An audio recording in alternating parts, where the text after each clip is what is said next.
कोटा से बड़ी खबर का रुख करते हैं। बैंक ऑफ इंडिया के एटीएम से लूट का मामला, वारदात का सीसीटीवी फुटेज आया सामने। गैस कटर से एटीएम लूट करते नकाबपोश बदमाशों की तस्वीरें मिली। बोरखेड़ा पुलिस जुटी बदमाशों की तलाश में। तस्वीरें आपको दिखा रहे हैं, तस्वीरें जरा देखिए। बड़ी तल्लीनता से, बड़े आराम से गैस कटर से एटीएम को काटा जा रहा है। अब देखिए किस तरीके से गैस कटर को अंदर लाया गया।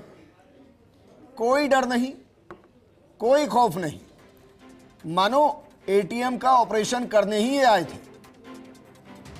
मेरे सहयोगी और रेजिडेंट एडिटर भंवर चारण जुड़ गए। भंवर भाई, जिस तरीके से सब चल रहा है कोई डर वर है नहीं। ऐसा लग रहा है मानो कटर से काटना और उसमें से पैसे निकालकर भाग जाना, ये विद परमिशन किया गया हो जैसे। बिल्कुल विजेंद्र, 3-4 बजे रात कहें या तड़का होने से पहले का समय कहें, चोरों ने इस वारदात के लिए चुना। और दिलचस्प बात मैं आपको बताऊं कि जो गैस कटर आपको तस्वीरों में एटीएम सेंटर के अंदर पड़ा हुआ दिख रहा है, वारदात के बाद चोरों ने इसको वहीं पर छोड़ दिया। असल में जो बदमाशों की गैंग आई थी, कुल 3-4 बदमाश शामिल थे इस पूरी वारदात में। वो ये मान करके आए थे कि उनको एटीएम के अंदर कोई लाखों की नकदी मिलेगी, लेकिन आप चोरों की खराब किस्मत कहिए या बैंक ऑफ इंडिया के प्रबंधन की अच्छी किस्मत कहिए कि एटीएम में उस दिन केवल 16,000 की नकदी ही पड़ी थी। बस उसी नकदी को गैस कटर से एटीएम को काट के और चोर लेकर के भाग छूटे और जल्दबाजी में वो अपना जो गैस कटर है वो भी मौके पर ही छोड़ गए। लेकिन इस पूरी वारदात का सीसीटीवी फुटेज अब सामने आ चुका है। पुलिस सरगर्मी से इन चोरों की गैंग की तलाश में जुटी हुई है। ये कहें कि भाई ये चोर नए नए होंगे, इन्होंने आरएनडी नहीं की होगी कि भाई कब वहां पर आए, कब कितने लाख रुपए डिपॉजिट हुए, एटीएम में कितने पैसे, इनको कोई जानकारी नहीं थी फिर।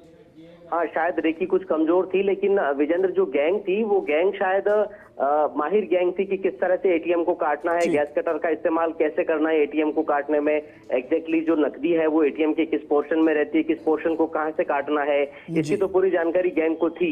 लेकिन उनको शायद ये परफेक्ट रेकी नहीं थी कि जिस एटीएम को वो काटने जा रहे हैं उसके अंदर नकदी का डिपोजिट फिलहाल कितना हो रखा है, और इसी वजह से केवल 16,000 और कुछ रुपए की नकदी जो है। अब ये बताइए वहां की पुलिस की रैकी कितनी मजबूत है, क्योंकि तस्वीरें सामने आ चुकी हैं। इनको पकड़ने के लिए क्या किया गया? देखिए, डॉग स्क्वाड की मदद से, एफएसएल की मदद से साक्ष्य जुटाने की पुलिस कोशिश कर रही है। जाहिर तौर पे विजेंद्र, लॉ एंड ऑर्डर पे तो सवाल खड़े होते ही हैं, क्योंकि नकदी भले ही थोड़ी सी गई हो, लेकिन किसी भी शहर में अगर एटीएम लूट की वारदात होती है तो वो एक बड़ा क्राइम माना जाता है। साथ में सवाल इसलिए कर रहा हूँ क्योंकि बाहर की तरफ भी तो सीसीटीवी होगा ना। अगर ये गैस कटर लेकर आए हैं, बाकायदा सिलेंडर लेकर आए हैं, तो कंधे पर रखकर लाए थे या मोटरसाइकिल या गाड़ी, क्योंकि उसके नंबर से भी बहुत कुछ पता चलता है। बिल्कुल, वो आसपास का जो पूरा रास्ता है जिस रास्ते से इन चोरों ने एंट्री की है, पूरे रास्ते की सीसीटीवी फुटेज पुलिस हासिल करने की कोशिश कर रही है। साथ में जो तकनीकी त्रुटियां और मानवीय भूलें रही है, क्योंकि देखिए एटीएम सेंटर के अंदर अलार्म होना चाहिए, उसको अगर कोई गलत नियत से छेड़ता है बदमाश तो तेज आवाज में अलार्म बजता है, उसका भी फेल्योर यहाँ पे रहा है। साथ में एक गार्ड 24 घंटे तैनात रहता है हर एटीएम मशीन पर, उसकी सुरक्षा के लिए तो गार्ड की भी यहाँ पर तैनाती नहीं थी।